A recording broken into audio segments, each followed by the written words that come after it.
ver sobre o profissional de apoio escolar.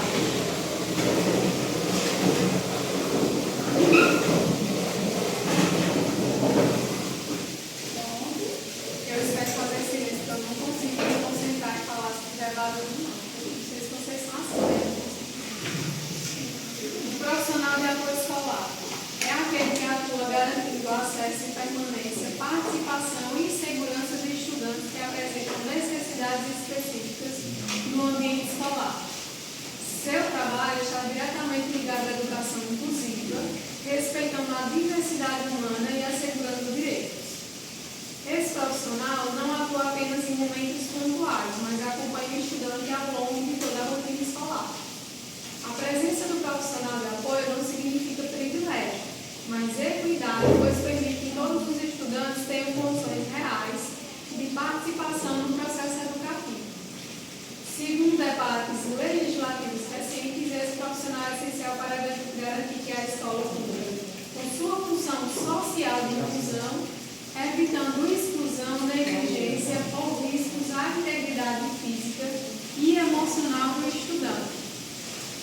Aí aqui, quando a gente fala relacionada à equidade da ajuda dos demais alunos, se existe uma necessidade a mais por alguma condição e o acompanhamento de um profissional qualificado para isso, para a gente garantir que o ensino seja da mesma forma como é passado para os demais alunos. Por quê? Quando essa educação é passada através do ensino, do professor que está aqui na frente, e não existe esse profissional de apoio no acompanhamento daquele aluno, de que forma é que esse professor vai conseguir garantir que o ensino chegue àquele aluno? Vamos considerar em uma sala de 25, 30 alunos e o professor está à frente da sala de aula e ter o domínio daquela sala e ainda assim conseguir uma adaptação e dar uma atenção àquele aluno. Não deixa de ser dele a responsabilidade do ensino, mas com um profissional de apoio e dá esse auxílio. Então, não tira a responsabilidade do professor, também é responsabilidade dele, aquele aluno que precisa daquele auxílio, como também a questão do profissional de apoio, né? Não é responsabilidade do profissional de apoio o ensino, ele não vai substituir o professor, né? Existem muitos impasses e discussões relacionadas a essa união, né, de professores, né, os profissionais de apoio, e muitas vezes ali não existe uma comunicação entre eles, não são profissionais de nenhuma forma concorrentes, pelo contrário. Nenhum está para substituir o outro, mas sim a se somar. Nem é possível só o trabalho de profissional de apoio sem professor e nem vice-versa.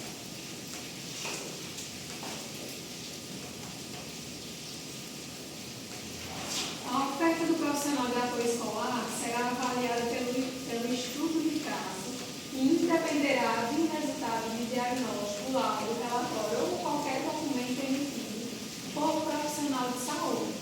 E foi o decreto que saiu no ano de 2025, que eu já comentei para vocês. Se vocês percebem dentro da sala de aula que aquele aluno vai existir alguma necessidade de um profissional de apoio para ele, ou através do professor, de vocês que estão mais próximos ali no dia a dia, vai fazer um estudo de caso, documentos, né, de toda essa equipe multiprofissional, para que seja feita a solicitação desse profissional de apoio. Então, a gente não precisa mais encaminhar aquele aluno, né, para um consultório médico e ter um laudo de um psiquiatra ou de um neuropediatra, por alguma situação, para que tenha esse profissional de apoio. Vocês têm essa autonomia e agora também essa responsabilidade, né?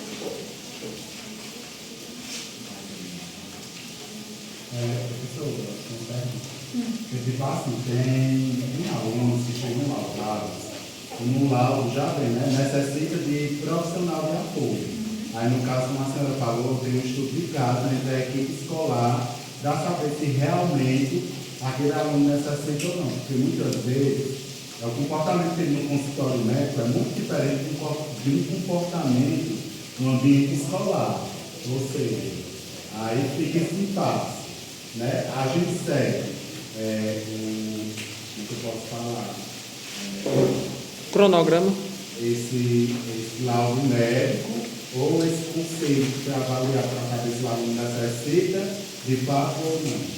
Aqui, quanto a essa questão, quando a gente fala da não obrigatoriedade do laudo, são para esses alunos que não têm. Se ele tem um laudo, obrigatoriamente ele precisa de profissional de apoio, né?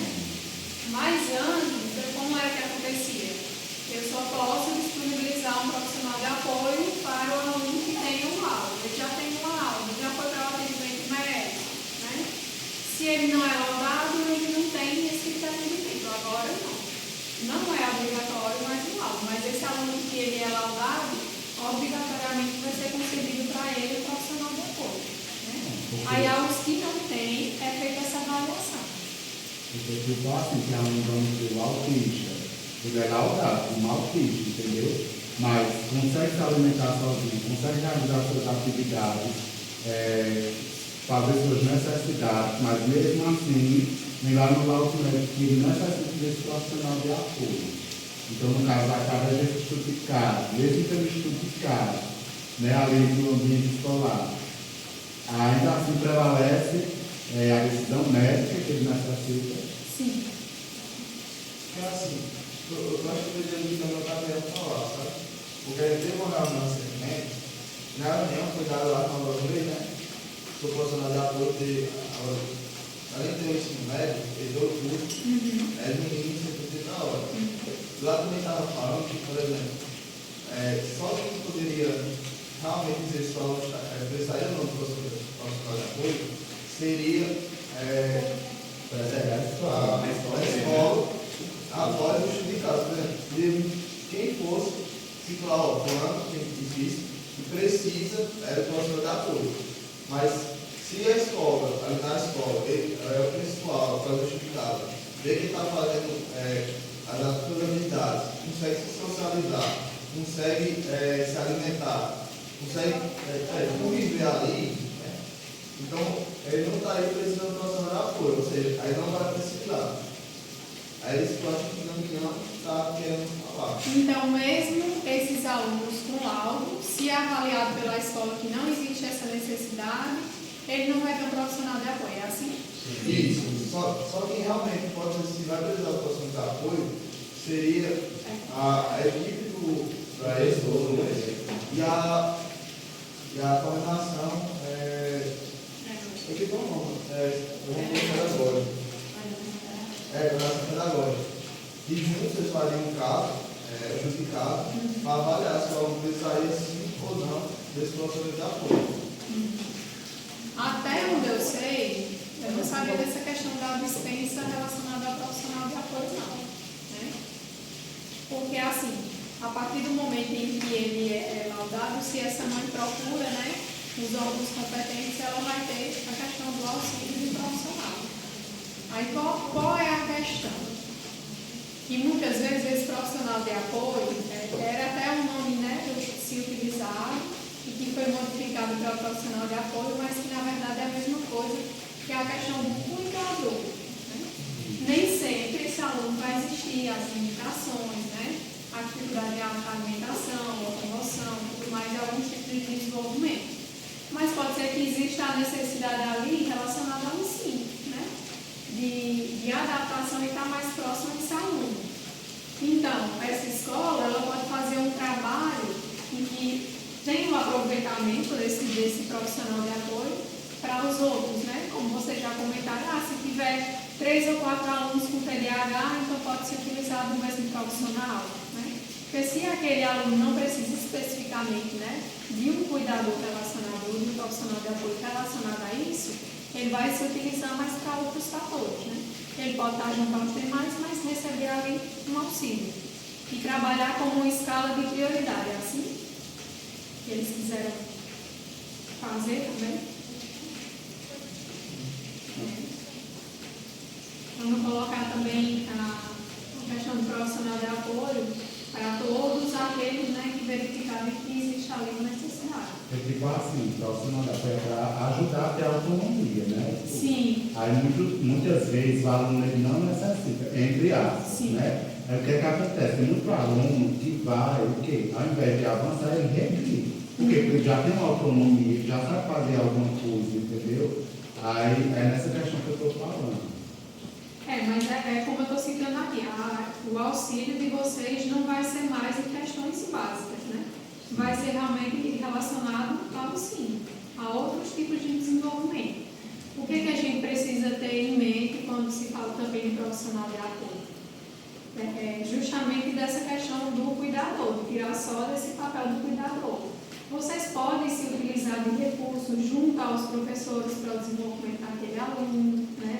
São para isso que vocês estão estudando, estão se capacitando também. A partir do momento que se tem a compreensão dos transtornos, o que é que funciona mais para um e para outros não, ou como a ideia do colega que ele colocou, relacionada a fazer atividades com tampinha, né? Em relação a adaptações de atividades. Não só a questão da dependência, né? Do se alimentar, do ir ao banheiro, das coisas do dia a dia, não. E vocês também estão justamente para a questão desse desenvolvimento, né?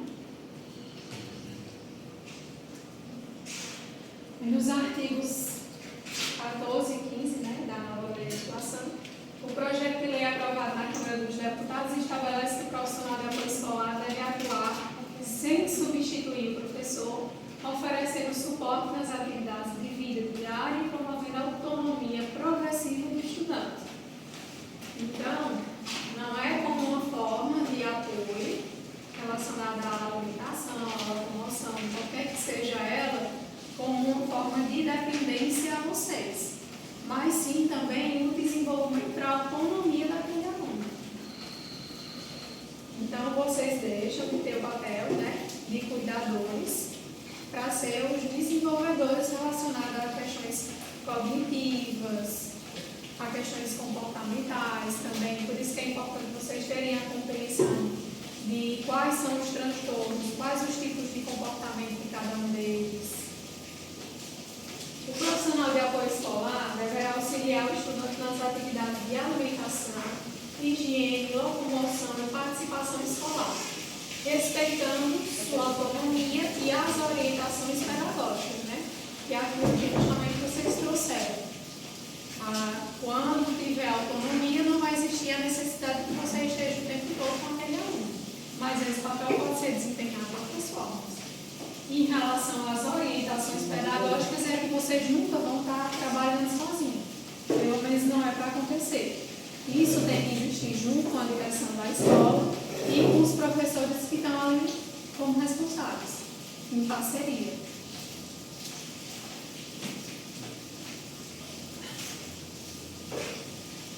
O Senado Federal também não possa que a presença desse profissional não é opcional, mas um dever do poder público quando há necessidade comprovada. Né? Então, aquilo que vocês também questionaram, se existia aquela necessidade, não é uma opção daquela escola, daquela instituição. Tá?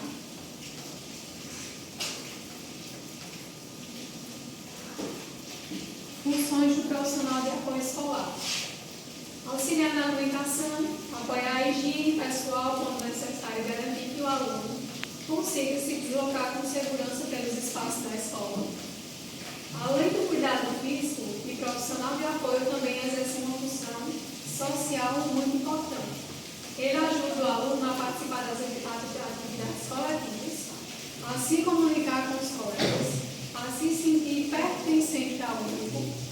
Muitas vezes esse apoio evita o isolamento e promove as relações mais saudáveis. Então, quando vocês têm uma atividade externa, como é que vocês vão fazer, não só relacionado aos alunos estarem naquele ambiente, mas com qual vai ser a participação dele dentro daquele contexto. Outra função essencial é a organização. O profissional pode ajudar o aluno a organizar materiais, horários, rotina, espaço físico, sempre buscando desenvolver gradualmente a autonomia do estudante. Quando a gente fala de criança e de transtorno, uma coisa que é essencial é seguir uma rotina, estabelecer horários e estabelecer o que ela deve fazer em cada horário. Por quê? Porque quando não se segue uma rotina, ela se desregula. As crises acabam sendo de uma forma mais frequente. Eles têm um engessamento maior relacionado às adaptações, como eu já citei para vocês, relacionado aos imprevistos, né? Não necessariamente, quando eu falo de crise, não imagine só uma criança ou uma pessoa batendo, chorando, gritando. Não, a crise pode acontecer de várias formas diferentes. A desregulação que vai interferir no trabalho que vocês estão fazendo. Então, se vocês têm um acompanhamento para passar um ano com aquele aluno, fazer um planejamento, assim como existe com os demais, criar uma rotina, comunicar a ele no início do dia o que vai ser feito, antes mesmo de iniciar. Esse preparo, ele tem que ser antes. Se vai haver uma mudança relacionada até o horário que o ônibus chega e essa comunicação também com uma família, que seja de uma forma clara, para que eles tenham a compreensão de qual a obrigação deles também nesse papel do ensino, da educação, porque vocês não estão também 24 horas e não tem como fazer esse trabalho sozinho. O apoio escolar também envolve observação atenta. O profissional percebe dificuldades, avanços, comportamentos e necessidades, comunicando essas informações à equipe pedagógica de forma responsável. É fundamental reforçar que todas essas funções devem ser realizadas com respeito, paciência, empatia, ética, sempre considerando a individualidade do estudante.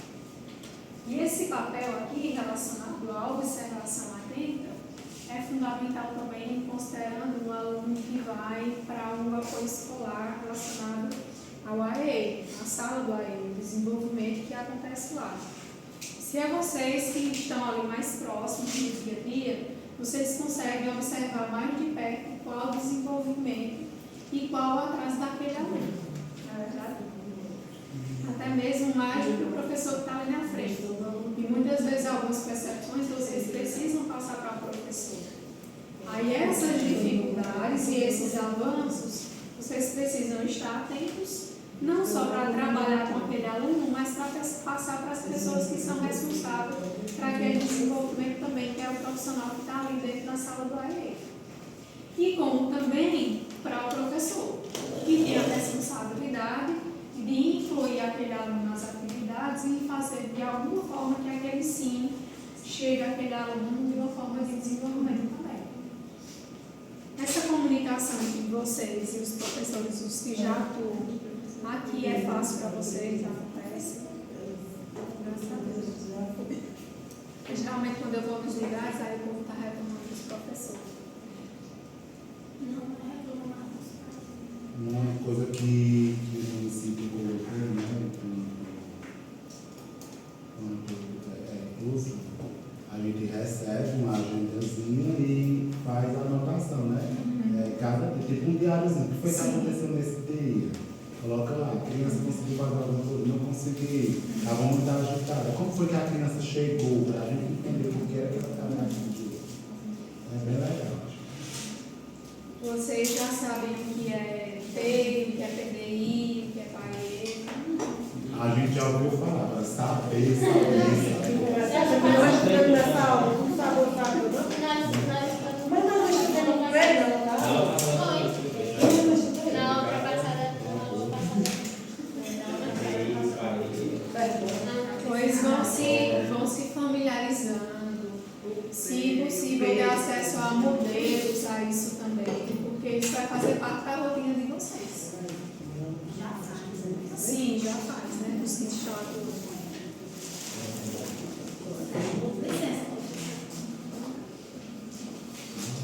Os limites da atuação profissional de apoio. Compreender os limites da atuação é tão importante quanto conhecer as funções. O profissional de apoio escolar não é responsável pelo ensino do conteúdo curricular. Ele não prepara aulas, não aplica provas e não avalia a aprendizagem do aluno. Até porque vocês estão atuando, vão atuar e não são os professores, não são os pedagogos, os especialistas para isso. Não. Se Se em algum momento existe uma necessidade, que às vezes acontece, né? Que vocês auxiliam, tudo bem. Mas esse planejamento dos alunos em que vocês estão prestando apoio não é responsabilidade de vocês. Né? A adaptação à atividade, ao ensino, sim. Só que o planejamento do que vai ser aplicado para aqueles alunos é responsabilidade do professor que está na sala de aula.